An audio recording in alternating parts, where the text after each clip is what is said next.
জাহা আলমের নামের সঙ্গে আসামির নাম কিংবা ঠিকানার কোনো মিল নেই, তবে আসামির ছবির সঙ্গে জাহা আলমের চেহারার সামান্য মিল আছে।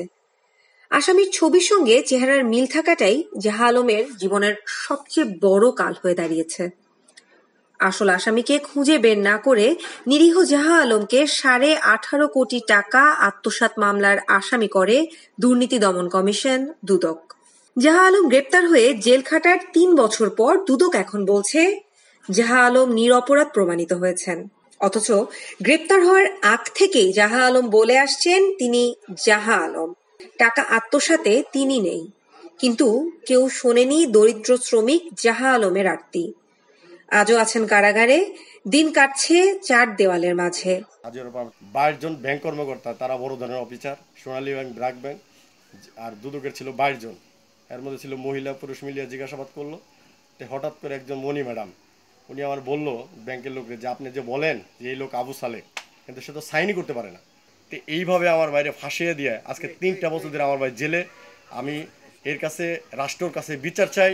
আমরা নিঃস্ব হয়ে গেছি, আমাদের কিচ্ছু নেই, আমরা একবেলা পেটে ভাত খেতে পারি না। আবু সালেক, সেই আসল আবু সালেক সন্ধান করে তাকে পাওয়া যায় ঠাকুরগাঁ। তাকে পাওয়ার পরে তখন দুদক এই মামলার সাক্ষী এবং এই ব্যাংকের যে সাক্ষীগুলি বন্ধ করে দেয়। তখন আমি দুদকে যাই, শিবলি স্যার, জুলফিকার ডাইরেক্টর, ওনারে জিজ্ঞেস করি স্যার আমার ভাইয়ের এখন কি পর্যায়ে। উনি আমাদের বলে যে এখন মামলা আমাদের তদন্ত চলছে, একটু সময়ের ব্যাপার।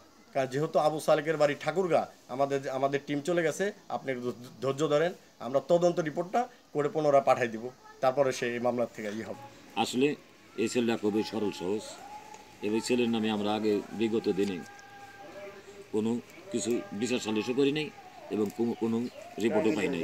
আমরা যখন মামলাতে লড়ছি, আমরা যদি চেষ্টা করব যে জাহা আলম, আমাদের প্রাথমিক তদন্ত যেটা আছে জাহা আলম নিরাপদ, আমরা এটা প্রমাণ করার জন্য চেষ্টা করব।